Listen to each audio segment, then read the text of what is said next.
Welcome to the area of a parallelogram. Ooh, I love saying that. Parallelogram. Parallelogram.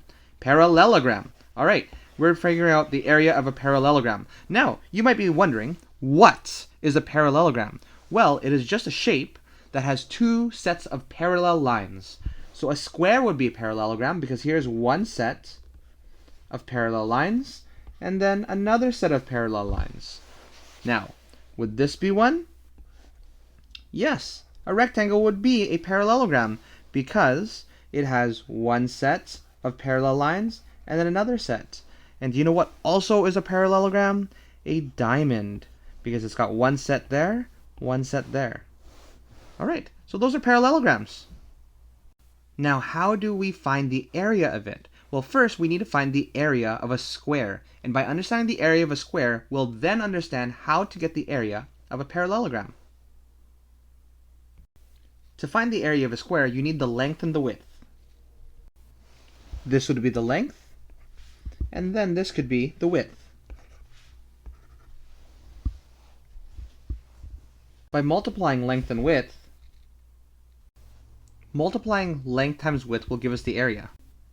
And it can be summarized just like that. Length times width equals area. Now, I would have loved to have gone to a Foursquare court and got a picture of that. But I just finished some popsicles because I love sugar! Sugar! And I use these popsicle sticks to represent our square. Let's take a look how length and width apply. Now here are some clean popsicle sticks. I love me my sugar, so I licked them nice and clean. Look at that. There's not even any residue of any popsicle at all. Okay, so here's our square. Can you see the length and the width? The length would be right here. And the width would be down there. And that would be the length and the width. And if you build a square, everything shaded inside would be the area. So how does this square turn into a parallelogram? Well, with some magic, I will show you. Check it out. Here we go in 3, 2, 1. Magic, magic, magic, magic, magic, magic. See that? Ta-da! Two parallel lines, which, is a parallelogram. And that's it. I'm wondering, can you still use length times width when we're trying to figure out a parallelogram? Let's take a look. Now let's take a look at that movie again and see if the length and the width can still be used to measure it.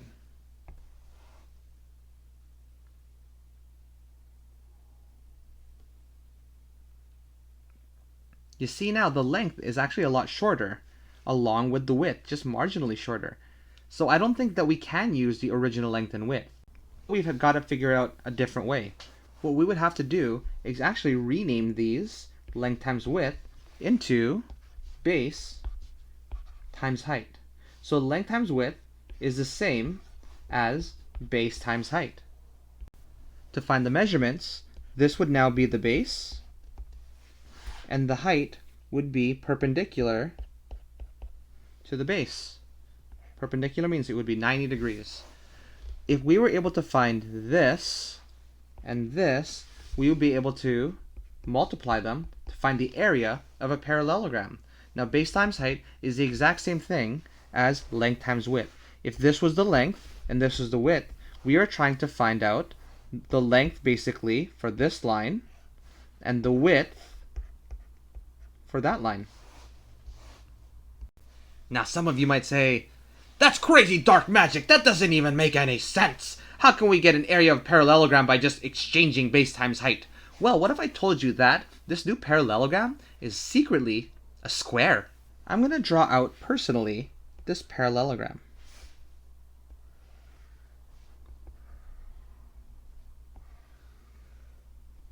Just like that.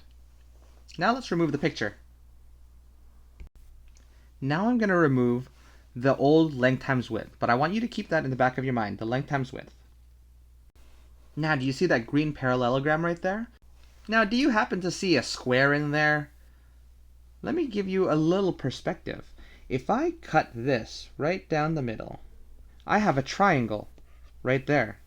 If I were to cut that triangle and move it to this space, what do you think would happen? Take a look.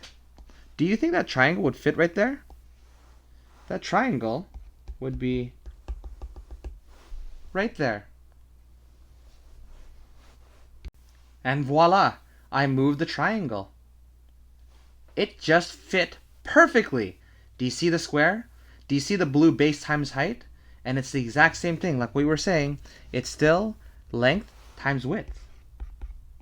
All over again. So it's not any magic at all. We now have a square once again. And the base times height that we were measuring is now back to length times width. If you have any questions about how I transitioned all of this, why don't you go back and take a look. All right, happy mathing.